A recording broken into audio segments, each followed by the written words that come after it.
गल करांगे ट्रांसपोर्ट विभाग दी।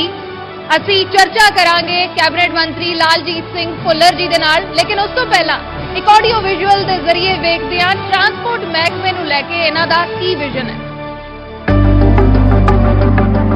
लालजीत सिंह भुल्लर, उम्र 40 साल, विधानसभा सीट पट्टी, महकमा आवाजाही ਅਤੇ सहूलतां बारे। पट्टी अनाज मंडी ਦੀ ਆੜਤ यूनियन ਦੀ ਪ੍ਰਧਾਨਗੀ ਵਜੋਂ ਆਪਣੇ ਜਨਤਕ ਜੀਵਨ ਦੀ ਸ਼ੁਰੂਆਤ ਕਰਨ ਵਾਲੇ ਲਾਲਜੀਤ ਭੁੱਲਰ ਤਰਨਤਾਰਨ ਅਨਾਜ ਮੰਡੀ ਦੇ ਵੀ ਪ੍ਰਧਾਨ ਰਹੇ ਨੇ। ਕਿਸਾਨੀ ਦਾ ਕੰਮ ਕਰਨ ਵਾਲੇ ਲਾਲਜੀਤ ਸਿੰਘ ਭੁੱਲਰ ਨੇ 2022 ਦੀਆਂ ਚੋਣਾਂ ਵਿੱਚ ਸਿਆਸੀ ਜੰਗ ਦਾ ਆਗਾਜ਼ ਕੀਤਾ। ਜਿੱਤ ਮਗਰੋਂ ਆਵਾਜਾਈ ਅਤੇ ਸਹੂਲਤਾਂ ਸੰਬੰਧੀ ਮਹਿਕਮੇ ਦੇ ਮੰਤਰੀ ਬਣੇ। पंजाब के अक्स नूं जिस तरीके पेश किया जाता रहा उस नूं लालजीत बदलना चाहते ने। सुनहरा पंजाब के मंच से स्वागत करते हैं मान कैबिनेट विच मंत्री लालजीत सिंह भुल्लर दा। I'll now request our Deputy News Editor Gaurav Shukla and our Senior Anchor Parminder Teja to please escort the Honourable Minister on the stage. पट्टी तो चुन के आए ने, काफ़ी सारिया नवीं चीज़ां ट्रांसपोर्ट महकमे दे विच कर रहे ने। दिल्ली एयरपोर्ट तक सरकारी बसां चलाउण च कामयाब रहे ने। तो ट्रांसपोर्ट महकमे नूं लैके इन्हां दा की विजन है, की नवीं चीज़ां होणगीआं ट्रांसपोर्ट महकमे दे विच, इस ते चर्चा करांगे। Over to you Gaurav and Parminder. शुक्रिया अर्श, धन्नवाद। एक बार फिर तो स्वागत है न्यूज़ 18 पंजाब के दर्शकों का। इस सैगमेंट दे विच गल ट्रांसपोर्ट की होएगी, सवाल टू द पॉइंट करांगे। सर बहुत बहुत स्वागत है न्यूज़ 18 पंजाब के उत्ते तुहाडा। सर तुहानूं माइक लेना होएगा। माइक ले मैं क्या गल टू दी पॉइंट करांगे। मैं शुरुआत इत्थों ही करदा। सर बसां दे रूट ट्रांसपोर्ट मंत्राला खूब सुर्खियां दे विच रहा है। सब तो पहला मौजूदा समय दे विच लोग जानना चाहते हैं, क्योंकि इस तो पहला जिक्र होया कि एक दिन च करोड़ रुपया बन रहा है। मौजूदा स्थिति तुसीं किवें देखदे हो सरकारी बसां दी, ट्रांसपोर्ट पूरे विभाग दी? देखो, आम आदमी पार्टी की सरकार बन तो बाद सरदार भगवंत सिंह मान जी ने हरेक महकमे दे विच पारदर्शिता लैके आंदी। साडा जिहड़ा ट्रांसपोर्ट विभाग आ उहदे विच ही पन बस जिहड़ी साडी चलदी आ, सड़कां ते दौड़दियां जिहड़ियां लोकां नूं सेवावां दिंदियां।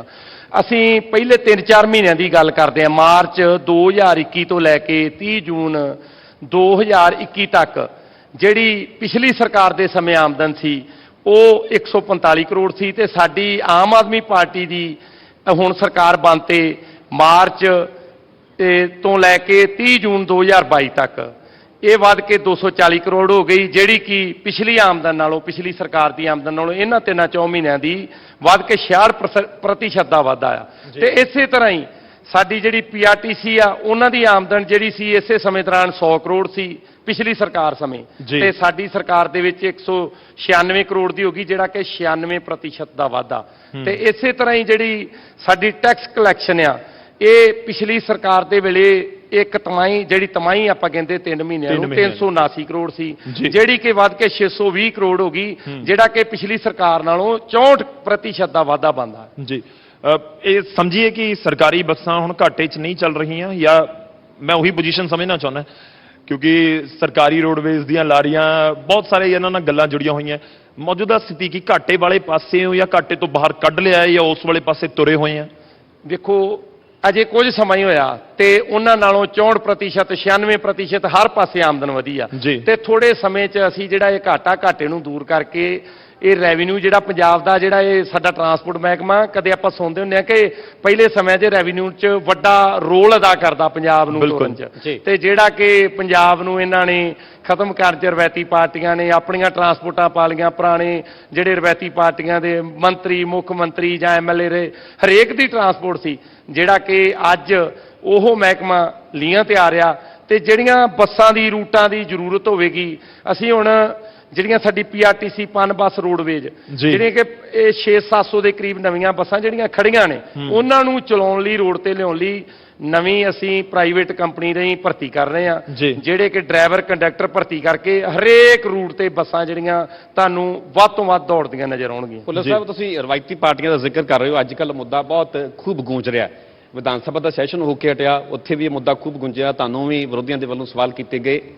ਪਿਛਲੀ ਸਰਕਾਰ ਦੇ ਵੇਲੇ ਰਾਜਸਥਾਨ 'ਚੋਂ ਬੱਸਾਂ ਬਣ ਕੇ ਆਉਂਦੀਆਂ ਨੇ ਤੇ ਘਪਲੇ ਦੇ ਸਿੱਧੇ ਤੌਰ ਤੇ ਇਲਜ਼ਾਮ ਲੱਗ ਰਹੇ ਨੇ। ਵਿਸਥਾਰ ਦੇ ਨਾਲ ਸਮਝਣਾ ਚਾਹਾਂਗੇ ਆਖਰਕਾਰ ਘਪਲਾ ਹੋਇਆ ਕਿੱਥੇ, ਕਿਵੇਂ ਬੱਸਾਂ ਤਿਆਰ ਹੋਈਆਂ ਜਾਂ ਹੁਣ ਤੱਕ ਜਾਂਚ ਪਹੁੰਚੀ ਕਿੱਥੇ ਹੈ?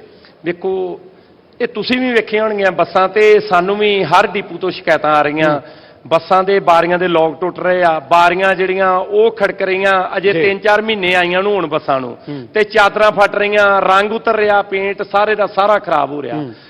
ਉਹਦੀਆਂ ਸ਼ਿਕਾਇਤਾਂ ਜਿਹੜੀਆਂ ਆਉਣ ਕਰਕੇ ਉਹਨਾਂ ਦੀ ਜਿਹੜੀ ਜਾਂਚ ਦਿੱਤੀ ਗਈ ਆ। ਜਾਂਚ ਜੋ ਵੀ ਦੋਸ਼ੀ ਪਾਇਆ ਗਿਆ ਉੱਤੇ ਬਣਦੀ ਵਿਭਾਗੀ ਕਾਰਵਾਈ ਹੋਏਗੀ, ਭਾਵੇਂ ਉਹ ਬਣਾਉਣ ਵਾਲੀ ਕੰਪਨੀ ਹੋਵੇ ਤੇ ਭਾਵੇਂ ਕੋਈ ਉਹ ਕਿਸੇ ਵੀ ਪਾਰਟੀ ਦਾ ਆਗੂ ਹੋਵੇ, ਉਹ ਤੇ ਬਣਦੀ ਕਾਰਵਾਈ ਹੋਏਗੀ। ਜਾਂਚ ਚੱਲ ਰਹੀ ਆ ਤੇ ਇੱਥੇ ਕੋਈ ਦੋ ਰਹਿ ਨਹੀਂ, ਬੱਸਾਂ 'ਚ ਬਿਲਕੁਲ ਘਟੀਆ ਮਟੀਰੀਅਲ ਮਤਲਬ ਕਪਲਾ ਹੋਇਆ, ਰਾਜਾ ਕਪਲਾ ਹੋਇਆ ਕਹਿੰਦੇ ਨੇ, ਰਾਜਾ ਵੜਿੰਗ ਦੇ ਵੱਲੋਂ ਇਹ ਕਿਹਾ ਜਾਂਦਾ ਹੈ ਕਿ ਬਦਲਾਖੋਰੀ ਦੀ ਸਿਆਸਤ ਕੀਤੀ ਜਾ ਰਹੀ ਹੈ। ਕਹਿੰਦੇ ਕਿ ਜੇ ਕੁਝ ਗਲਤ ਹੋਇਆ ਤਾਂ ਫਿਰ ਮੰਤਰੀ ਹੀ ਰਡਾਰ ਤੇ ਕਿਉਂ? ਜੇਕਰ ਵਿਭਾਗ ਦਾ ਕੋਈ ਵੀ ਅਧਿਕਾਰੀ ਹੈ ਉਹ ਵੀ ਰਡਾਰ ਤੇ ਹੋਣੇ ਚਾਹੀਦੇ, ਸਾਰਿਆਂ ਦੇ ਖਿਲਾਫ ਕਾਰਵਾਈ ਹੋਣੀ ਚਾਹੀਦੀ ਹੈ। ਬਿਲਕੁਲ, ਮੈਂ ਤੇ ਤੁਹਾਨੂੰ ਪਹਿਲਾਂ ਹੀ ਕਿਹਾ ਕਿ ਭਾਵੇਂ ਬਣਾਉਣ ਵਾਲੀ ਕੰਪਨੀ ਹੋਵੇ, ਭਾਵੇਂ ਕੋਈ ਅਧਿਕਾਰੀ ਹੋਵੇ ਤੇ ਭਾਵੇਂ ਕੋਈ ਕਿਸੇ ਸਿਆਸੀ ਪਾਰਟੀ ਦਾ ਆਗੂ, ਮੈਂ ਤੇ ਕਿਸੇ ਦਾ ਨਾਂ ਨਹੀਂ ਲਿਆ, ਜੋ ਵੀ ਦੋਸ਼ੀ ਪਾਇਆ ਜਾਵੇਗਾ ਉੱਤੇ ਬਣਦੀ ਕਾਰਵਾਈ ਹੋਵੇਗੀ। ਉਹ ਤੇ ਆਪਾਂ ਨੂੰ ਪੂਰਾ ਸ਼ੋਰ ਆ ਕਿ ਘਟੀਆ ਮਟੀਰੀਅਲ ਵਰਤਿਆ ਗਿਆ ਤੇ ਜਿੱਥੇ ਵੀ ਜੋ ਵੀ ਘਾਟ ਹੋਵੇਗੀ ਉੱਥੇ ਉਹਦੇ ਮੁਤਾਬਕ ਕਾਰਵਾਈ ਹੋਵੇਗੀ। ਮਤਲਬ ਸਰ ਘਪਲਾ ਤਾਂ ਹੋਇਆ, ਤੁਸੀਂ ਇਹ ਕਹਿੰਦੇ ਹੋ ਘਟਾਲਾ ਤਾਂ ਹੋਇਆ।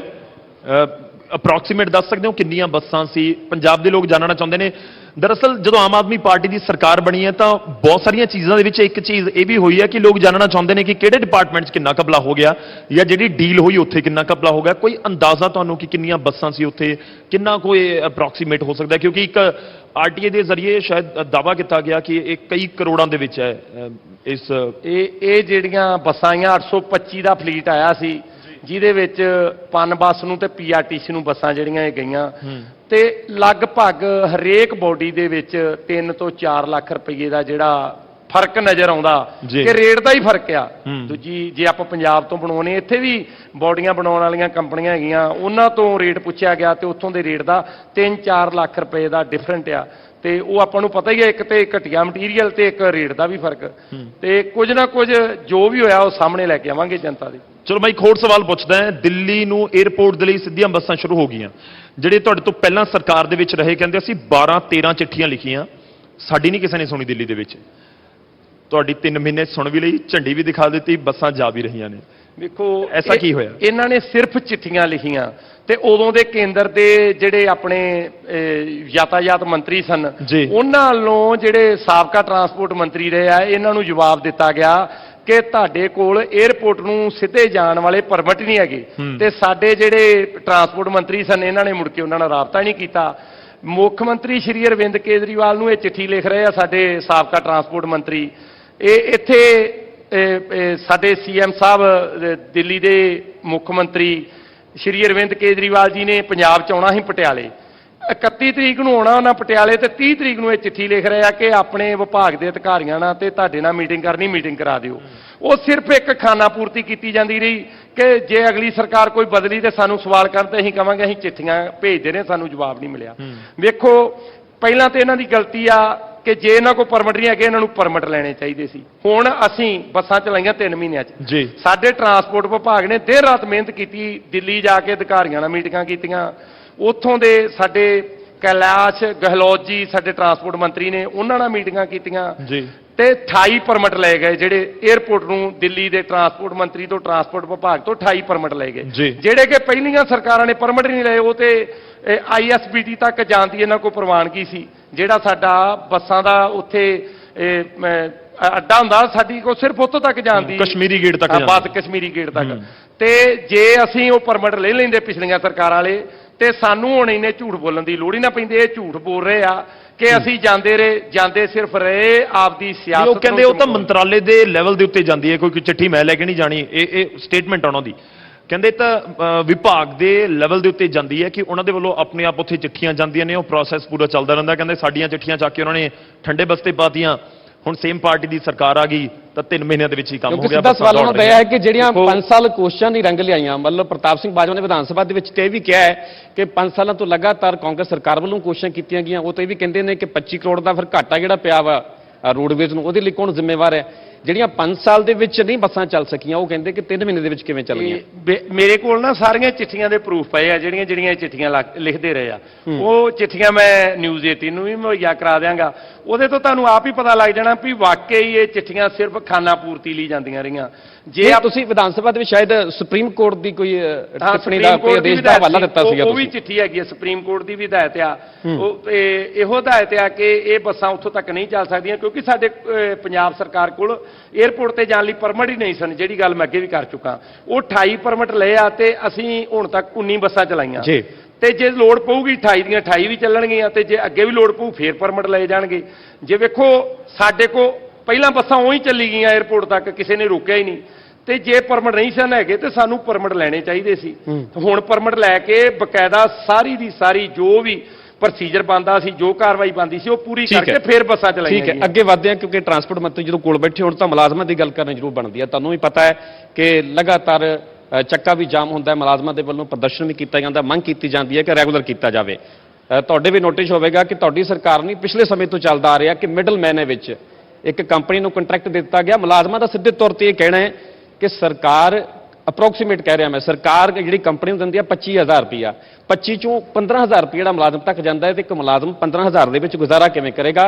ਉਹਨਾਂ ਦੀ ਮੰਗ ਸਿੱਧੀ ਇਹ ਹੈ, ਉਹ ਵੀ ਇਸ ਗੱਲ ਦਾ ਇੰਤਜ਼ਾਰ ਕਰ ਰਹੇ ਕਿ ਉਹਨਾਂ ਨੂੰ ਰੈਗੂਲਰ ਕਦੋਂ ਕੀਤਾ ਜਾਵੇਗਾ, ਮਿਡਲਮੈਨ ਕਦੋਂ ਖਤਮ ਹੋਵੇਗਾ। ਇਹ ਜਿਹੜਾ ਠੇਕੇ ਦੀ ਤੁਸੀਂ ਗੱਲ ਕੀਤੀ ਕਿ 25000 ਜਾਂਦਾ ਹੈ, ਉਹ ਬਕਾਇਦਾ ਚੈੱਕ ਕੀਤਾ ਗਿਆ। ਜੋ ਤਨਖਾਹ ਸਰਕਾਰ ਤੋਂ ਠੇਕੇਦਾਰ ਨੂੰ ਜਾਂਦੀ ਹੈ, ਠੇਕੇਦਾਰ ਉਹੋ ਹੀ ਅੱਗੇ ਅਦਾ ਕਰਦਾ। ਕੋਈ ਇਹਦੇ 'ਚ ਕੋਈ ਅਕਸਰ ਮੁਲਾਜ਼ਮਾਂ ਦਾ ਇਲਜ਼ਾਮ ਰਹਿੰਦਾ ਕਿ ਉਹਨੇ ਪੈਸੇ ਨਹੀਂ ਮਿਲਦੇ ਉਹਨਾਂ ਨੂੰ, 25 ਦਾ 15 ਹੋ ਜਾਂਦਾ। ਇਹ ਤੇ ਤੱਥਾਂ ਦੇ ਆਧਾਰ ਤੇ ਗੱਲ, ਜੋ ਸਾਡੇ ਕੋਲ ਪ੍ਰੂਫ ਹੈ, ਮੈਂ ਤੇ ਉਹਦੇ ਆਧਾਰ ਤੇ ਗੱਲ ਕਰ ਰਿਹਾ। ਉਹ ਕਹਿਣ ਨੂੰ ਤੇ ਮੈਂ ਵੀ ਕਹਿ ਸਕਦਾ ਕਿ ਇੰਨੇ ਪੈਸੇ ਆਉਂਦੇ ਆ, ਇੰਨੇ ਜਾਂਦੇ ਆ, ਪਰ ਨਹੀਂ, ਇਹ ਬਿਲਕੁਲ ਗਲਤ ਆ। ਜੋ ਤਨਖਾਹ ਸਰਕਾਰ ਤੋਂ ਜਾਰੀ ਹੁੰਦੀ ਆ, ਉਹ ਤਨਖਾਹ ਹੀ ਮੁਲਾਜ਼ਮ ਨੂੰ ਠੇਕੇਦਾਰ ਅੱਗੇ ਮੁਹੱਈਆ ਕਰਾਉਂਦਾ। ਸਿਸਟਮ ਇਹੀ ਜਾਰੀ ਰਹੇਗਾ ਜਾਂ ਰੈਗੂਲਰ ਹੋਣਗੇ ਮੁਲਾਜ਼ਮ? ਵੇਖੋ, ਸਰਕਾਰ ਮੁੱਖ ਮੰਤਰੀ ਸਰਦਾਰ ਭਗਵੰਤ ਸਿੰਘ ਮਾਨ ਜੀ ਦੀ ਸਰਕਾਰ ਜਿਹੜੀ ਆ ਬੜੀ ਵਧੀਆ ਚੱਲ ਰਹੀ ਆ। ਤੇ ਜਿਹੜੇ 36000 ਮੁਲਾਜ਼ਮ ਪੱਕੇ ਕਰਨ ਦਾ, ਜਿਹੜੀਆਂ ਪਹਿਲੀਆਂ ਸਰਕਾਰਾਂ ਹਵਾ 'ਚ ਹੀ ਪੱਕੇ ਕਰਦੀਆਂ ਰਹੀਆਂ, ਮਾਨ ਸਾਹਿਬ ਨੇ ਵੇਖੋ ਆ ਕੁਝ ਹੀ ਸਮੇਂ ਦੇ ਵਿੱਚ ਉਹ ਪੱਕੇ ਵੀ ਕਰਦੇ ਨੇ ਮੁਲਾਜ਼ਮ। ਤੇ ਜੋ ਵੀ ਡਿਜ਼ਰਵ ਕਰਦਾ ਹੋਵੇਗਾ ਮੁਲਾਜ਼ਮ, ਕਿਸੇ ਦਾ ਹੱਕ ਨਹੀਂ ਰਹਿਣ ਦਿੱਤਾ ਜਾਵੇਗਾ। ਜਿਹਦਾ ਜੋ ਹੱਕ ਬਣਦਾ ਹੋਵੇਗਾ, ਸਾਡੇ ਭਰਾ ਨੇ ਇਹ ਮੁਲਾਜ਼ਮ ਜਥੇਬੰਦੀਆਂ, ਸਾਡੇ ਹੀ ਪਰਿਵਾਰਾਂ ਚੋਂ ਨੇ, ਸਾਡੇ ਹੀ ਪਰਿਵਾਰ ਦੇ ਅੰਗ ਨੇ, ਜੋ ਕਿਸੇ ਦਾ ਹੱਕ ਬਣਦਾ ਹੋਵੇਗਾ, ਕਿਸੇ ਦਾ ਹੱਕ ਨਹੀਂ ਰਹਿਣ ਦਿੱਤਾ ਜਾਵੇਗਾ। ਸਰ, ਤੁਹਾਡੀ ਗੱਲ ਹੋਈ ਹੈ ਮੁਲਾਜ਼ਮ ਜਥੇਬੰਦੀਆਂ ਨਾਲ ਕਿਸੇ ਨਾਲ? ਕਿਉਂਕਿ ਲਗਾਤਾਰ ਉਹ ਪ੍ਰਦਰਸ਼ਨ ਕਰਦੀਆਂ ਨੇ ਕਿ ਜੇ ਤੁਸੀਂ ਇੰਨੀ ਕੌਨਫੀਡੈਂਟ ਦੇ ਨਾਲ ਇਸ ਤਰੀਕੇ ਨਾਲ ਕਹਿ ਰਹੇ ਹੋ ਔਰ ਕਿਸੇ ਟੇਬਲ ਦੇ ਉੱਤੇ ਗੱਲ ਹੋ ਜਾਏ ਤਾਂ ਮੈਨੂੰ ਲੱਗਦਾ ਕਿ ਸ਼ਾਇਦ ਉਹ ਵੀ ਕਹਿਣਗੇ ਕਿ ਕੋਈ ਗੱਲ ਨਹੀਂ, ਅਸੀਂ 6 ਮਹੀਨੇ ਜਾਂ 1 ਸਾਲ ਦਿੱਤਾ ਤੁਹਾਨੂੰ ਤੇ ਤੁਸੀਂ ਸਾਨੂੰ ਰੈਗੂਲਰ ਕਰ ਦਿਓ। ਗੱਲਬਾਤ ਹੋਈ ਤੁਹਾਡੀ ਜਥੇਬੰਦੀਆਂ? ਬਿਲਕੁਲ, ਮੁਲਾਜ਼ਮ ਜਥੇਬੰਦੀਆਂ ਨਾਲ ਲਗਾਤਾਰ ਗੱਲਬਾਤ ਵੀ ਹੁੰਦੀ ਰਹਿੰਦੀ ਹੈ। ਤੇ ਜਿਹੜੇ ਸਾਡੇ ਵਿਭਾਗ ਦੇ ਟਰਾਂਸਪੋਰਟ ਵਿਭਾਗ ਦੇ ਮੁਲਾਜ਼ਮ ਆ, ਉਹਨਾਂ ਨਾਲ ਵੀ ਕੁਝ ਦਿਨ 'ਚ ਮੀਟਿੰਗਾਂ ਰੱਖੀਆਂ। ਜੋ ਸੱਚਾਈ ਹੋਵੇਗੀ, ਅਸੀਂ ਦੂਜੀਆਂ ਸਰਕਾਰਾਂ ਵਾਂਗ ਨਹੀਂ ਕਿ ਮੁਲਾਜ਼ਮਾਂ ਨੂੰ ਹਨੇਰੇ 'ਚ ਰੱਖੀਏ ਕਿ ਝੂਠ ਬੋਲੀ ਜਾਈਏ, ਤੁਹਾਨੂੰ ਵੀ ਪੱਕੇ ਕਰ ਦਿਓ। ਜੋ ਸੱਚਾਈ ਹੋਵੇਗੀ, ਤੱਥਾਂ ਦੇ ਆਧਾਰ ਤੇ ਗੱਲ ਕਰਾਂਗੇ। ਜੋ ਸਰਕਾਰ ਕਰ ਸਕਦੀ ਹੋਵੇਗੀ, ਕਿਸੇ ਲਈ ਵੀ ਕਿਸੇ ਦਾ ਹੱਕ ਨਹੀਂ ਰਹਿਣ ਦੇਵਾਂਗੇ। ਅੱਛਾ, ਇੱਕ ਅਸੀਂ ਪ੍ਰੋਗਰਾਮ ਦਾ ਤੁਹਾਡੇ ਵਾਲੇ ਸੈਗਮੈਂਟ ਦਾ ਨਾਮ ਰੱਖਿਆ ਹੋਇਆ ਨਾਨ ਸਟਾਪ ਰੂਟ। ਇੱਕ ਤਾਂ ਨਾਨ ਸਟਾਪ ਰੂਟ 에ਅਰਪੋਰਟ ਤੱਕ ਚਲਾ ਗਿਆ। ਅੱਛਾ, ਇੱਕ ਸਰਕਾਰ ਦੇ ਵਿੱਚ ਨਾਨ ਸਟਾਪ ਰੂਟ ਤੁਰਿਆ ਹੋਇਆ ਜੇਲ੍ਹਾਂ ਵਾਲੇ ਪਾਸੇ ਨੂੰ। ਤੁਹਾਡੇ ਵਾਲੇ ਡਿਪਾਰਟਮੈਂਟ ਦੇ ਵਿੱਚ ਜਿਹੜੇ ਪਹਿਲਾਂ ਮੰਤਰੀ ਰਹੇ, ਕਿ ਉਹਨਾਂ ਦੇ ਉੱਤੇ ਰਡਾਰ ਹੈ? ਕਿ ਜਿਹੜਾ ਤੁਸੀਂ ਘਪਲੇ ਦਾ ਵੀ ਜ਼ਿਕਰ ਕਰ ਦਿੱਤਾ ਸੀਗਾ, ਰਾਜਾ ਵੜਿੰਗ ਖੁਦ ਕਹਿੰਦੇ ਨੇ ਕਿ ਕੋਈ ਗੱਲ ਨਹੀਂ, ਤੁਸੀਂ ਜਾਂਚ ਕਰਵਾਓ, ਕੋਈ ਪ੍ਰੋਬਲਮ ਨਹੀਂ। ਤਾਂ ਨਾਨ ਸਟਾਪ ਰੂਟ ਜਿਹੜੇ ਸਾਬਕਾ ਟਰਾਂਸਪੋਰਟ ਦੇ ਨਾਲ ਜੁੜੇ ਹੋਏ ਮੰਤਰੀ ਆ, ਹੋਰ ਅਹੁਦੇਦਾਰ ਨੇ, ਉਹਨਾਂ ਦੇ ਲਈ ਵੀ ਜੇਲ੍ਹ ਵਾਲਾ ਰੂਟ ਹੋ ਸਕਦਾ? ਵੇਖੋ, ਆਪਾਂ ਸਮੇਂ ਤੋਂ ਪਹਿਲਾਂ ਕੋਈ ਗੱਲ ਕਰਦੇ ਚੰਗੇ ਵੀ ਨਹੀਂ ਲੱਗਦੇ। ਜੋ ਵੀ ਅੱਗੇ ਮੈਂ ਜਵਾਬ ਦੇ ਚੁੱਕਾ ਕਿ ਜੇ ਕੋਈ ਵੀ ਦੋਸ਼ੀ ਪਾਇਆ ਗਿਆ, ਤੁਸੀਂ ਇਨਕੁਆਇਰੀ ਮਾਰਕ ਕਰ ਦਿੱਤੀ? ਬਿਲਕੁਲ ਬਿਲਕੁਲ, ਇਨਕੁਆਇਰੀ ਮਾਰਕ ਹੋ ਗਈ। ਇੱਕੋ ਕੇਸ ਹੈ ਜਿਹੜਾ ਚਾਸੀਆਂ ਲਗਵਾਈਆਂ ਗਈਆਂ ਰਾਜਸਥਾਨ? ਨਹੀਂ, ਜਿਹੜੀਆਂ ਬੋਡੀਆਂ ਦਾ ਕੋਈ ਹੋਰ ਵੀ ਇਸ਼ੂ ਹੈ ਜਿਹੜਾ ਤੁਹਾਨੂੰ ਲੱਗਦਾ ਕਿ ਜਿਸ ਦੇ ਉੱਤੇ ਗੌਰ ਨਹੀਂ ਹੋਇਆ ਜਾਂ ਕਰਨਾ ਚਾਹੀਦਾ ਸੀ, ਉਸ ਦੀ ਅਸੀਂ ਇਨਕੁਆਇਰੀ ਕਰਵਾ ਰਹੇ ਹਾਂ? ਬਸ ਬੋਡੀਆਂ ਦਾ ਹੀ ਨਜ਼ਰ ਹੈ। ਜੇ ਅੱਗੇ ਹੋਰ ਵੀ ਕੁਝ ਨਜ਼ਰ ਆਵੇਗਾ, ਉੱਤੇ ਵੀ ਇਨਕੁਆਇਰੀ ਮਾਰ ਕੇ। ਇੱਕ ਹੋਰ ਸਵਾਲ ਕਿ ਜਿਹੜੇ ਪ੍ਰਾਈਵੇਟ ਬੱਸ ਆਪਰੇਟਰਸ ਨੇ, ਉਹ ਕਹਿੰਦੇ ਸਾਨੂੰ ਮਾਫੀਆ ਕਿਉਂ ਕਿਹਾ ਜਾ ਰਿਹਾ ਹੈ? ਉਹ ਬੜਾ ਇਤਰਾਜ਼ ਕਰਦੇ ਨੇ ਕਿ ਅਸੀਂ ਵੀ ਤਾਂ ਬੱਸਾਂ ਚਲਾ ਰਹੇ ਹਾਂ, ਸਾਡਾ ਰੋਜ਼ਗਾਰ ਹੈ। ਉਹ ਆਪਣੇ ਤੇ ਗਲਤ ਸੋਚ ਰਹੇ ਆ। ਅਸੀਂ ਸਾਰੇ ਟਰਾਂਸਪੋਰਟ ਵਾਲਿਆਂ ਨੂੰ ਮਾਫੀਆ ਨਹੀਂ ਕਹਿ ਰਹੇ।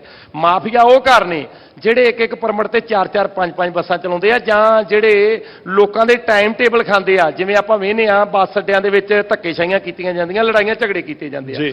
ਜਿਹਦਾ ਇੱਕ ਬੱਸ ਸਟੈਂਡ ਤੇ ਉਹ ਅੱਡੇ ਦੇ ਉੱਪਰ 5 ਮਿੰਟ ਦਾ ਟਾਈਮ ਆ, ਜੀ। ਉਹ ਦੂਸਰੇ ਟਰਾਂਸਪੋਰਟਰ ਦਾ ਕੋਈ 10 ਮਿੰਟ ਦਾ, ਜਾਂ ਸਾਡੀ ਪੀਆਰਟੀਸੀ ਦਾ ਪਨ ਬੱਸ ਦਾ ਟਾਈਮ ਖਾਂਦਾ, ਜਾਂ ਟੈਕਸ ਦੀ ਚੋਰੀ ਕਰਦਾ, ਅਸੀਂ ਉਹਨੂੰ ਟਰਾਂਸਪੋਰਟ ਮਾਫੀਆ ਕਹਿੰਦੇ ਆ। ਜਿਹੜੀਆਂ ਵੋਲਵੋ ਬੱਸਾਂ ਚੱਲਦੀਆਂ ਤੇ ਜਿਹੜੀਆਂ ਸਾਡੇ ਟੈਕਸ ਦੀ ਚੋਰੀ ਕਰਦੀਆਂ, ਜਿਹੜਾ ਸਾਡਾ ਟਰਾਂਸਪੋਰਟਰ ਭਰਾ ਟੈਕਸ ਟਾਈਮ ਨਾਲ ਅਦਾ ਕਰਦਾ, ਜਿਹੜਾ ਹਰੇਕ ਬੱਸ ਸਟੈਂਡ ਤੇ ਆਪਣਾ ਟਾਈਮ ਲੈਂਦਾ, ਅਸੀਂ ਉਹਨੂੰ ਟਰਾਂਸਪੋਰਟ ਮਾਫੀਆ ਹੁਣ ਵੀ ਪੰਜਾਬ ਦੇ ਵਿੱਚ ਇੱਕ ਪਰਮਿਟ ਤੇ 3 4 5 ਬੱਸਾਂ ਵਾਲਾ ਕੋਈ ਕਨਸੈਪਟ ਹੈ ਜਾਂ ਸਭ ਬੰਦ ਕਰਤੇ ਤੁਸੀਂ? ਅੱਜ ਤੱਕ ਤੇ ਬਿਲਕੁਲ ਬੰਦ ਹੋ ਚੁੱਕੀਆਂ। ਜਿਹੜੀਆਂ ਪਿਛਲੀ ਸਰਕਾਰ 'ਚ ਤੁਸੀਂ ਵੇਖਦੇ ਹੋ ਰੋਡ ਤੇ ਧੜਾ ਧੜ ਭੱਜੀਆਂ ਫਿਰਦੀਆਂ ਹੁੰਦੀਆਂ ਸਨ ਪ੍ਰਾਈਵੇਟ ਬੱਸਾਂ, ਤੇ ਅੱਜ ਤੁਹਾਨੂੰ ਸਰਕਾਰੀ ਬੱਸਾਂ, ਪੀਆਰਟੀਸੀ, ਪਨ ਬੱਸ, ਰੋਡਵੇਜ਼ ਦੀਆਂ ਬੱਸਾਂ ਦਿਸਣਗੀਆਂ। ਜਿਹੜੀਆਂ ਪ੍ਰਾਈਵੇਟ ਬੱਸਾਂ ਬਹੁਤ ਗਿਣਤੀ ਘਟ ਗਈ ਆ। ਤੇਜਾ ਕੁਝ ਪੁੱਛਣਾ ਚਾਹ ਰਹੇ ਨੇ ਪਰਮਿੰਦਰ ਭਾਵੇਂ, ਜੀ। ਇੱਕ ਹੋਰ ਸਵਾਲ ਜਾਣਨਾ ਚਾਹੁੰਦਾ। ਇੱਕ ਕਈ ਵਾਰ ਨਾ ਕਲਾਸ ਦੇ ਵਿੱਚ ਜੀ। ਮੰਤਰੀ ਸਾਹਿਬ ਹੁੰਦੀ ਹੈ ਗੱਲ ਕਿ ਇੱਕ ਪਾਸੇ ਕੁੜੀਆਂ ਬੈਠਣਗੀਆਂ, ਇੱਕ ਪਾਸੇ ਮੁੰਡੇ ਬੈਠਣਗੇ। ਹੁਣ ਐਵੇਂ ਲੱਗ ਰਿਹਾ ਕਿ ਫ੍ਰੀ ਸਫ਼ਰ ਤੋਂ ਬਾਅਦ ਕਿ ਸਰਕਾਰੀ ਬੱਸਾਂ 'ਚ ਬੀਬੀਆਂ ਬੈਠਣਗੀਆਂ, ਪ੍ਰਾਈਵੇਟ ਬੱਸਾਂ ਦੇ ਵਿੱਚ ਜਿਹੜੇ ਪੁਰਸ਼ ਨੇ ਉਹ ਬੈਠਣਗੇ। ਇਹ ਕਨਸੈਪਟ ਜਾਰੀ ਰਹੇਗਾ ਫ੍ਰੀ ਸਫ਼ਰ ਵਾਲਾ ਮਹਿਲਾਵਾਂ ਦੇ ਲਈ? ਬਿਲਕੁਲ, ਇਹ ਜਿਹੜਾ ਸਫ਼ਰ ਫ੍ਰੀ ਲੇਡੀ ਸਫ਼ਰ ਆ, ਇਹ ਪਹਿਲਾਂ ਵੀ ਜਾਰੀ ਰਿਹਾ ਤੇ ਅੱਗੇ ਵੀ ਜਾਰੀ ਰਹੇ। ਤੁਹਾਨੂੰ ਲੱਗਦਾ ਕਿ ਪ੍ਰਾਈਵੇਟ ਜਿਹੜੇ ਟਰਾਂਸਪੋਰਟਰ ਹੈਗੇ ਨੇ, ਬਿਜ਼ਨਸ ਉਹਨਾਂ ਦਾ ਵੀ, ਕਿ ਉਹਨਾਂ ਨੂੰ ਦਿੱਕਤ ਆ ਰਹੀ ਹੈ ਇਸ ਦੇ ਨਾਲ? ਦੇਖੋ, ਕੋਈ ਵੀ ਕਾਰੋਬਾਰ ਆ ਜੀ। ਜਦੋਂ ਕੋਈ ਕਰਦਾ ਉਹ ਫਾਇਦੇ ਲਈ ਕਰਦਾ, ਹੂੰ। ਤੇ ਟਰਾਂਸਪੋਰਟ ਜਿਹੜਾ ਟਰਾਂਸਪੋਰਟ ਦਾ ਕਾਰੋਬਾਰ ਆ ਬੜੇ ਵੱਡੇ ਫਾਇਦੇ ਵਾਲਾ ਰਿਹਾ, ਪਿਛਲੇ ਲੰਮੇ ਸਮੇਂ 'ਚ ਵੀ ਰਿਹਾ ਤੇ ਅੱਗੇ ਵੀ। ਇੱਕ ਟਰਾਂਸਪੋਰਟਰ ਨੇ, ਮੈਂ ਤੇ ਦੇਖਦਾ ਰਿਹਾ, ਜੇ ਇੱਕ ਬੱਸ ਪਾਈ ਮੁੜ ਕੇ 10 ਹੋਈਆਂ, 10 ਤੋਂ 20 ਹੋਈਆਂ ਤੇ 20 ਤੋਂ 100 ਵੀ ਹੋਈਆਂ। ਕੋਈ ਵੀ ਕਾਰੋਬਾਰ ਘਾਟੇ ਵਾਲਾ ਨਹੀਂ ਹੁੰਦਾ, ਤੇ ਜੀ। ਜਿਹੜਾ ਬੰਦਾ ਉਹ ਕਾਰੋਬਾਰ ਕਰਦਾ ਉਹਨੂੰ ਹਮੇਸ਼ਾ ਉਹ ਨਿੱਦਦਾ ਰਹਿੰਦਾ ਵੀ ਨਹੀਂ ਇਹ ਮਾੜਾ, ਕਿ ਕੋਈ ਹੋਰ ਨਾ ਕਾਰੋਬਾਰ ਕਰੇ। ਮੰਤਰੀ ਸਾਹਿਬ, ਗੌਰਵ ਦੇ ਸਵਾਲ ਦੇ ਨਾਲ ਜੁੜਿਆ ਮੇਰਾ ਸਵਾਲ ਹੈ। ਮਹਿਲਾਵਾਂ ਦੇ ਮੁਫਤ ਸਫ਼ਰ ਦੀ ਗੱਲ ਹੋ ਰਹੀ ਹੈ, ਜਿਵੇਂ ਤੁਸੀਂ ਵੀ ਕਿਹਾ, ਹਾਲਾਂਕਿ ਅੰਕੜਾ ਦਿੱਤਾ ਪਿਛਲੀ ਸਰਕਾਰ ਵੇਲੇ ਜਿਹੜੇ ਟਰਾਂਸਪੋਰਟ ਮੰਤਰੀ ਸਨ ਰਾਜਾ ਵੜਿੰਗ, ਉਹਨਾਂ ਦੇ ਵੱਲੋਂ ਵੀ ਲਗਾਤਾਰ ਕਿਹਾ ਜਾਂਦਾ ਸੀਗਾ ਕਿ ਵਾਧੇ ਦੇ ਵਿੱਚ ਆ ਗਈ ਹੈ, ਰੋਜ਼ ਦੀ ਇੰਨੀ ਇਨਕਮ ਹੁੰਦੀ ਹੈ। ਤੁਸੀਂ ਵੀ ਕਿਹਾ ਕਿ ਅਜੇ ਪੂਰੀ ਉਸ ਤਰ੍ਹਾਂ ਦੇ ਵਾਧੇ ਤੇ ਨਹੀਂ ਆਈ। ਕੀ ਤੁਹਾਨੂੰ ਲੱਗਦਾ ਹੈ ਕਿ ਜਿਹੜਾ ਮਹਿਲਾਵਾਂ ਦਾ ਮੁਫਤ ਸਫ਼ਰ ਹੈ, ਹਾਲਾਂਕਿ ਪਿਛਲੀ ਸਰਕਾਰ ਦੇ ਵੱਲੋਂ ਕੈਪਟਨ ਅਮਰਿੰਦਰ ਤੋਂ ਸੀਐਮ ਸਨ ਉਦੋਂ ਇਹ ਫੈਸਲਾ ਲਿਆ ਗਿਆ, ਕਿਤੇ ਨਾ ਕਿਤੇ ਰੋਡਵੇਜ਼ ਦੇ ਘਾਟੇ ਦੇ ਵਿੱਚ ਉਹ ਫੈਸਲਾ ਕਿਤੇ ਨਾ ਕਿਤੇ ਅੜਿੱਕਾ ਬਣ ਰਿਹਾ ਹੈ, ਜਿਹੜਾ ਮਹਿਲਾਵਾਂ ਦਾ ਮੁਫਤ ਸਫ਼ਰ ਕੀਤਾ ਗਿਆ? ਤੁਹਾਨੂੰ ਲੱਗਦਾ ਹੈ ਕਿ ਇਹਦਾ ਕੋਈ ਹੋਰ ਬਦਲ ਵੀ ਹੋ ਸਕਦਾ ਹੈ? ਇਹ ਇਦਾਂ ਜੀ, ਜਿਹੜਾ ਰੋਡਵੇਜ਼ ਨੂੰ ਘਾਟਾ, ਆਪਾਂ ਰੋਡਵੇਜ਼ ਨੂੰ ਨਹੀਂ ਘਾਟਾ ਕੋਈ ਵੀ ਪੈਣ ਦਿੰਦੇ। ਜੋ ਵੀ ਸਰਕਾਰੀ ਬੱਸ ਸੇਵਾਵਾਂ ਨੇ, ਰੋਡਵੇਜ਼, ਪੀਆਰਟੀਸੀ ਜਾਂ ਪਨ ਬੱਸ, ਉਹਨਾਂ ਨੂੰ ਜਿਹੜਾ ਮਹਿਲਾਵਾਂ ਦਾ ਫ੍ਰੀ ਸਫ਼ਰ ਆ ਉਹ ਬਕਾਇਦਾ ਟਿਕਟ ਕੱਟੀ ਜਾਂਦੀ ਹੈ ਤੇ ਸਰਕਾਰ ਅਦਾ ਕਰਦੀ ਹੈ ਉਹਨਾਂ ਮਹਿਕਮਿਆਂ ਨੂੰ। ਉਹ ਪੈਸੇ ਜਿਹੜੇ ਆ ਉਹ ਸਾਡੀ ਪੰਜਾਬ ਸਰਕਾਰ ਅਦਾ ਕਰ ਰਹੀ ਆ, ਉਹ ਕਿਸੇ ਵੀ ਮਹਿਕਮੇ ਨੂੰ ਘਾਟਾ ਨਹੀਂ ਪੈਣ ਦਿੱਤਾ ਜਾਂਦਾ। ਅੱਛਾ, ਬੱਸ ਪਰਮਿਟ ਨੂੰ ਲੈ ਕੇ ਪਿਛਲੀ ਸਰਕਾਰ ਵੇਲੇ ਵੀ ਜਦੋਂ ਕਾਂਗਰਸ ਦੇ ਵੱਲੋਂ ਮੈਨੀਫੈਸਟੋ ਜਾਰੀ ਕੀਤਾ ਗਿਆ, ਉਦੋਂ ਵੀ ਇਹ ਵਾਅਦਾ ਕੀਤਾ ਗਿਆ ਕਿ ਬੇਰੁਜ਼ਗਾਰ ਨੌਜਵਾਨਾਂ ਨੂੰ ਜਿਹੜੇ ਪਰਮਿਟ ਦਿੱਤੇ ਜਾਣਗੇ ਤਾਂ ਕਿ ਉਹ ਆਪਣੀਆਂ ਬੱਸਾਂ ਚਲਾ ਸਕਣ, ਆਪਣਾ ਰੁਜ਼ਗਾਰ ਬਣਾ ਸਕਣ। ਅਕਸਰ ਇਹ ਇਲਜ਼ਾਮ ਲੱਗਦੇ ਨੇ ਕਿ ਜਦੋਂ ਬੱਸ ਪਰਮਿਟ ਦਿੱਤੇ ਜਾਂਦੇ ਨੇ ਉਹਦੇ ਵਿੱਚ ਕਿਤੇ ਨਾ ਕਿਤੇ ਉਸ ਪਹਿਲ ਦੇ ਆਧਾਰ ਤੇ ਜਾਂ ਟਰਾਂਸਪੇਰੈਂਸੀ ਉਹਦੇ ਵਿੱਚ ਨਹੀਂ ਰਹਿੰਦੀ, ਸਿਫਾਰਸ਼ੀ ਜਾਂ ਜਿਹੜੇ ਅਸਰ ਸੂਖਦਾਰ ਵਾਲੇ ਨੇ ਜਾਂ ਖਾਸ ਤੌਰ ਤੇ ਜਿਹੜੇ ਸਿਆਸਤਦਾਨਾਂ ਦੀ ਗੱਲ ਕੀਤੀ ਜਾਵੇ ਉਹਨਾਂ ਨੂੰ ਜ਼ਿਆਦਾ ਤਰਜੀਹ ਦਿੱਤੀ ਜਾਂਦੀ ਹੈ। ਆਮ ਸਧਾਰਨ ਜਿਹੜੇ ਲੋਕ ਨੇ ਉਸ ਸੂਚੀ ਤੋਂ ਬਾਹਰ ਹੋ ਜਾਂਦੇ ਆ। ਬਿਲਕੁਲ ਤੁਸੀਂ ਸੱਚੀ ਗੱਲ ਕੀਤੀ, ਹੁੰਦਾ ਐਵੇਂ ਹੀ ਰਿਹਾ। ਜਿਹੜੇ ਰਸੂਖਦਾਰ ਲੋਕ ਜਾਂ ਸਿਆਸੀ ਧਿਰਾਂ, ਇਹ ਪਰਮਿਟ ਸਾਰੇ ਉਹਨਾਂ ਕੋਲ ਹੀ ਗਏ, ਉਹਨਾਂ ਦੀਆਂ ਹੀ ਬੱਸਾਂ ਤੇ ਉਹਨਾਂ ਦੇ ਹੀ ਪਰਮਿਟ, ਸਾਰਾ ਕੁਝ। ਪਹਿਲਾਂ ਦੀ ਗੱਲਾਂ ਛੱਡ ਦਈਏ, ਆਮ ਆਦਮੀ ਪਾਰਟੀ 3 ਮਹੀਨੇ ਹੋ ਦੀ, ਗਏ। ਆਮ ਆਦਮੀ ਪਾਰਟੀ ਦੀ ਸਰਕਾਰ ਦੇ ਵਿੱਚ ਜਿੰਨੇ ਵੀ ਪਰਮਿਟ ਦਿੱਤੇ ਜਾਣਗੇ, ਜੋ ਸ਼ਰਤਾਂ ਹੋਣਗੀਆਂ, ਸ਼ਰਤਾਂ ਮੁਤਾਬਕ ਹੀ ਦਿੱਤੇ ਜਾਣਗੇ ਤੇ ਵਾਕਈ ਨੌਜਵਾਨ ਜਿਹੜੇ ਸਾਡੇ ਬੇਰੁਜ਼ਗਾਰ ਨੇ ਜਾਂ ਜਿਹੜਾ ਕੋਈ ਵੀ ਬੇਰੁਜ਼ਗਾਰ ਆ ਉਹਨਾਂ ਨੂੰ ਪਰਮਿਟ ਦਿੱਤੇ ਜਾਣਗੇ ਤਾਂ ਜੋ ਟਰਾਂਸਪੇਰੈਂਟ ਕੰਮ ਕੀਤਾ ਜਾਵੇ, ਕਿਸੇ ਨਾਲ ਕੋਈ ਧੋਖਾਧੜੀ ਜਾਂ ਕਿਸੇ ਨਾਲ ਵੀ ਕੋਈ ਧੱਕੇਸ਼ਾਹੀ ਨਹੀਂ ਕੀਤੀ। ਇੱਕ ਨਾ ਬੜਾ ਸਵਾਲ ਲਈ ਤੋਂ ਹਟ ਕੇ ਹੈ, ਸ਼ਾਇਦ ਤੁਸੀਂ ਵੀ ਇਸ ਗੱਲ ਨਾਲ ਸਹਿਮਤ ਹੋਵੋਗੇ, ਜਿਹੜੇ ਹਾਈਵੇਜ਼ ਤੇ ਸਕੂਲ ਨੇ, ਇਹ ਮੰਨਿਆ ਜਾਂਦਾ ਹੈ ਕਿ 1300 ਤੋਂ ਵੱਧ ਕਰੀਬ ਜਿਹੜੇ ਸਕੂਲ ਨੇ ਹਾਈਵੇਜ਼ ਤੇ ਨੇ, ਉਸ ਨੂੰ ਲੈ ਕੇ ਕੋਈ ਸੇਫ ਜ਼ੋਨ ਨਹੀਂ ਬਣਾਇਆ ਗਿਆ, ਕੋਈ ਸਾਈਨ ਬੋਰਡ ਨਹੀਂ ਹੈਗੇ, ਉਸ ਨੂੰ ਲੈ ਕੇ ਤੁਹਾਡੇ ਵੱਲੋਂ ਕੋਈ ਉਪਰਾਲਾ ਕੀਤਾ ਜਾ ਰਿਹਾ? ਕਿਉਂਕਿ ਬਹੁਤ ਸਾਰੇ ਸਕੂਲ ਹੈ, ਛੋਟੇ ਬੱਚੇ ਹੈ, ਜਦੋਂ ਸਕੂਲ ਦੇ ਵਿੱਚ ਛੁੱਟੀ ਹੁੰਦੀ ਹੈ, ਹਾਈਵੇ ਤੁਹਾਨੂੰ ਪਤਾ ਹੈ ਕਿ ਸਪੀਡ ਕੋਈ 100 ਦੀ ਸਪੀਡ ਤੇ ਜਾ ਰਿਹਾ, ਕੋਈ 120 ਦੀ ਸਪੀਡ ਤੇ ਜਾ ਰਿਹਾ, ਬਿਲਕੁਲ ਉਸ ਤੇ ਨਜ਼ਰ ਹੈ ਤੁਹਾਡੀ? ਬੜੀਆਂ ਘਟਨਾਵਾਂ ਹੁੰਦੀਆਂ ਰਹੀਆਂ ਸਕੂਲਾਂ ਕੋਲ ਵੀ, ਹੋਰ ਵੀ ਜਿੱਥੇ ਕੱਟ ਨੇ ਆਪਣੇ ਹਾਈਵੇ ਦੇ ਵਿੱਚ, ਉਹਨਾਂ ਤੇ ਵੀ ਅਸੀਂ ਬਿਲਕੁਲ ਲਾ ਰਹੇ ਹਾਂ ਤੇ ਹਰ ਜਗ੍ਹਾ ਤੇ ਸਾਈਨ ਲਗਾ ਰਹੇ ਹਾਂ ਕਿ ਇੱਥੇ ਨੁਕਸਾਨ ਨਾ ਹੋਵੇ, ਤੇ ਉੱਥੇ ਸਪੀਡ ਲਿਮਟ ਵੀ ਰੱਖੀ ਗਈ ਆ ਤੇ ਅੱਗੇ ਤੋਂ ਜਿਹੜੀ ਆ ਉੱਥੇ ਕਿੰਨੀ ਸਪੀਡ ਲਿਮਟ ਹੈ? ਨਾਰਮਲੀ ਤੇ ਚਲੋ ਮੈਂ ਦੱਸਿਆ 120 130 40 ਤੱਕ ਵੀ ਹੁੰਦੀ ਹੈ। ਸਕੂਲਾਂ ਦੇ ਕੋਲ 30 ਤੋਂ 40 ਦੀ ਸਪੀਡ, ਜਿਹੜੀ ਸਪੀਡ ਲਿਮਟ ਬਿਲਕੁਲ ਹੌਲੀ ਹੋ ਕੇ, ਵੈਸੇ ਵੀ ਲੋਕਾਂ ਨੂੰ ਵੀ ਧਿਆਨ ਦੇਣਾ ਚਾਹੀਦਾ ਕਿ ਜਿੱਥੇ ਸਾਡੇ ਭਾਵੇਂ ਪ੍ਰਾਈਵੇਟ ਅਦਾਰੇ ਨੇ, ਕਿਹਾ ਜਾਂਦਾ ਵੀ ਕਿਹਾ ਗਿਆ ਕਾਗਜ਼ ਜ਼ਰੂਰ ਹੈ ਬਟ ਉੱਥੇ ਉਸ ਤਰ੍ਹਾਂ ਦੀ ਇੰਪਲੀਮੈਂਟੇਸ਼ਨ ਹੈ ਨਹੀਂ ਉਹਦੀ। ਨਹੀਂ ਇੰਪਲੀਮੈਂਟ ਹੋ ਰਿਹਾ ਹੈ ਉੱਥੇ। ਅਸੀਂ ਆਪਣੇ ਜਿਹੜਾ ਸਾਡਾ ਪੁਲਿਸ ਵਿਭਾਗ ਆ ਉਹਨਾਂ ਨੂੰ ਕਿਹਾ ਗਿਆ ਕਿ ਉੱਥੇ ਬਕਾਇਦਾ ਨਾਕੇ ਲਾਏ ਜਾਣ। ਸਾਡੇ ਏਡੀਜੀਪੀ ਰਾਏ ਜੀ ਨੇ, ਜਿਨ੍ਹਾਂ ਦੇ ਕੋਲ ਸਾਡਾ ਇਹ ਮਹਿਕਮਾ ਆ, ਉਹਨਾਂ ਦੇ ਨਿਰਦੇਸ਼ ਨੇ, ਪਿੱਛੇ ਮੀਟਿੰਗਾਂ ਵੀ ਹੋਈਆਂ ਕਿ ਜਿਹੜੇ ਐਕਸੀਡੈਂਟ ਹੋ ਰਹੇ ਉਹਨਾਂ ਨੂੰ ਘਟਾਉਣ ਲਈ ਆਪਣੇ ਮੁਲਾਜ਼ਮਾਂ ਦੀ ਵੱਧ ਤੋਂ ਵੱਧ ਡਿਊਟੀ ਲਾਈ ਜਾਵੇ ਤੇ ਪੂਰਾ ਅਮਲ 'ਚ ਲਿਆਂਦਾ ਜਾ ਰਿਹਾ। ਟ੍ਰੈਫਿਕ ਨਿਯਮਾਂ ਨੂੰ ਪੂਰੇ ਦਾ ਪੂਰਾ ਜਿਹੜਾ ਧਿਆਨ 'ਚ ਰੱਖ ਕੇ ਕੰਮ ਕੀਤਾ ਜਾ ਰਿਹਾ। ਸਪੀਡ ਦਾ ਬੜਾ ਜ਼ਿਕਰ ਹੋ ਰਿਹਾ ਮੰਤਰੀ ਸਾਹਿਬ, ਜ਼ਰੂਰੀ ਹੈ ਕਿ ਸਪੀਡ ਦਾ ਜ਼ਿਕਰ ਮੈਂ ਵੀ ਕਰ ਲਵਾਂ। ਇੱਕ ਤੁਹਾਡੀ ਵੀਡੀਓ ਬਹੁਤ ਵਾਇਰਲ ਹੋਈ ਸੀ, ਗੈਰ ਜ਼ਰੂਰੀ ਤੁਹਾਨੂੰ ਵੀ ਲੱਗਿਆ ਕਿ ਗੈਰ ਜ਼ਰੂਰੀ ਸੀ ਸਨਰੂਫ ਖੋਲ ਕੇ ਇੰਨੀ ਸਪੀਡ ਦੇ ਉੱਤੇ ਜਾਣਾ?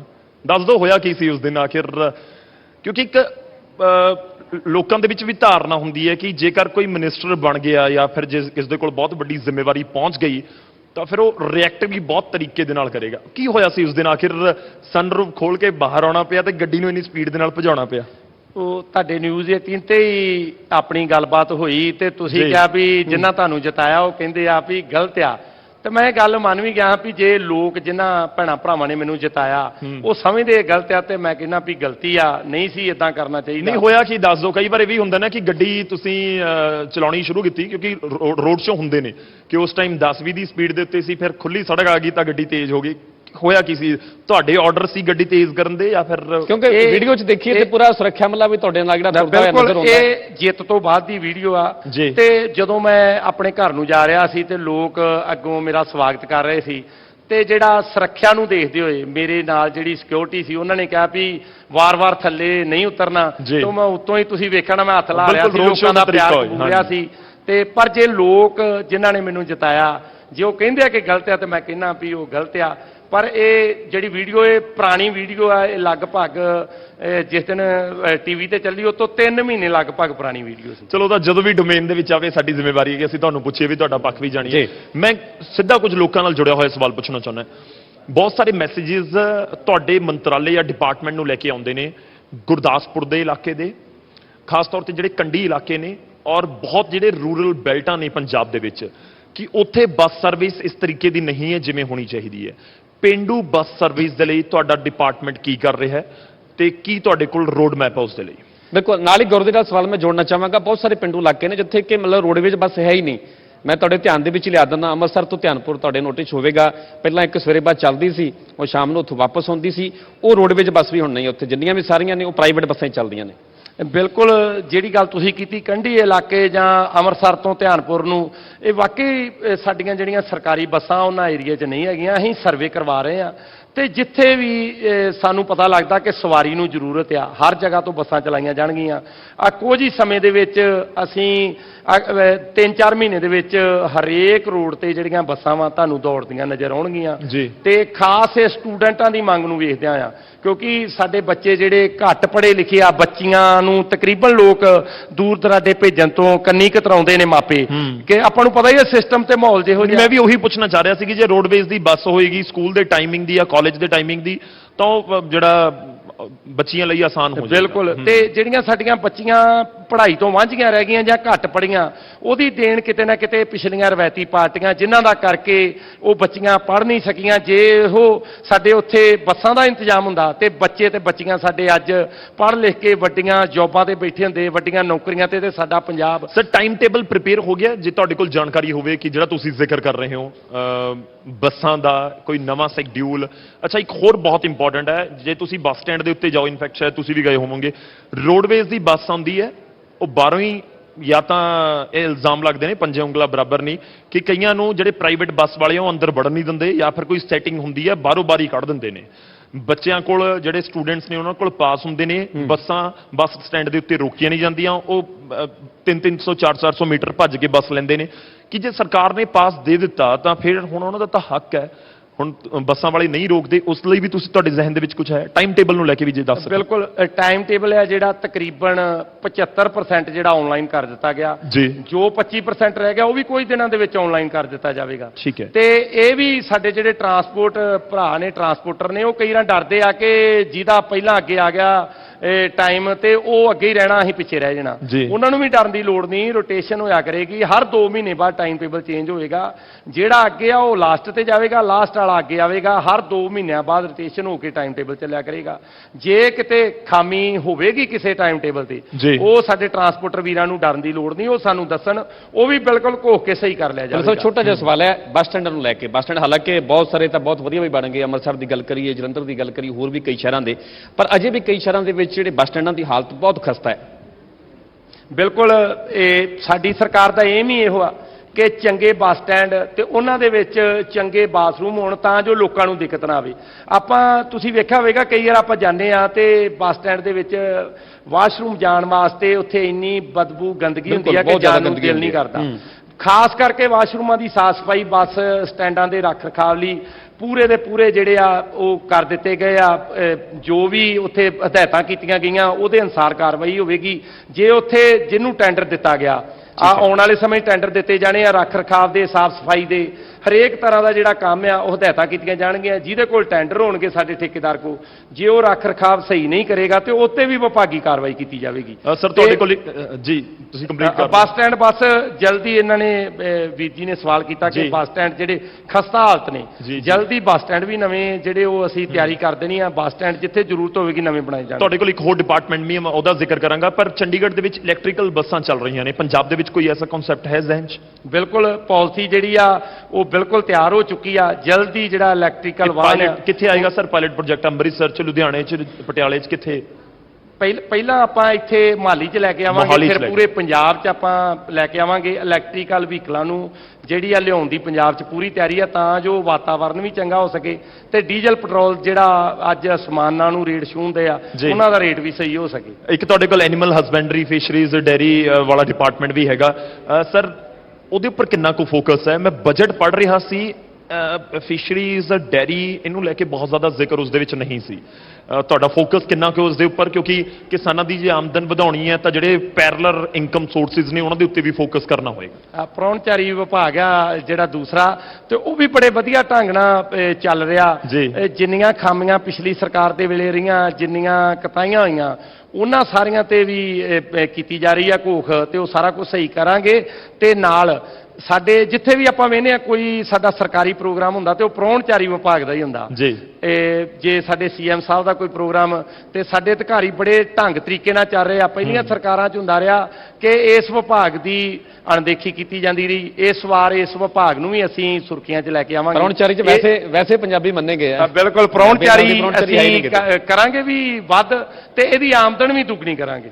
ਜੀ ਚਲੋ, ਸ਼ੁਕਰੀਆ ਸਰ, ਬਹੁਤ ਬਹੁਤ ਧੰਨਵਾਦ ਸਾਡੇ ਨਾਲ ਜੁੜਨ ਦੇ ਲਈ, ਇਸ ਪੂਰੀ ਗੱਲਬਾਤ ਦੇ ਲਈ, ਨਿਊਜ਼ 18 ਨੂੰ ਸਮਾਂ ਦੇਣ ਦੇ ਲਈ। ਬਹੁਤ ਬਹੁਤ ਧੰਨਵਾਦ ਨਿਊਜ਼ 18 ਦਾ, ਜਿਨ੍ਹਾਂ ਨੇ ਮੈਨੂੰ ਪੰਜਾਬੀਆਂ ਦੇ ਵਿਸ਼ਵ ਦੇ ਰੂਬਰੂ ਹੋਣ ਦਾ ਮੌਕਾ ਦਿੱਤਾ। ਧੰਨਵਾਦ, ਸ਼ੁਕਰੀਆ ਸਰ, ਬਹੁਤ ਬਹੁਤ ਧੰਨਵਾਦ। ਔਰ ਇਸੇ ਤਰੀਕੇ ਨਾਲ ਸਾਡੇ ਸਵਾਲਾਂ ਦਾ ਸਿਲਸਿਲਾ ਜਾਰੀ ਰਹੇਗਾ। ਨਿਊਜ਼ 18 ਪੰਜਾਬ ਦੇ ਨਾਲ ਤੁਸੀਂ ਬਣੇ ਰਹੋ। ਸਰ ਪਲੀਜ਼ ਸਟੇਜ ਤੇ ਹੀ ਰਹੋ। Thank you.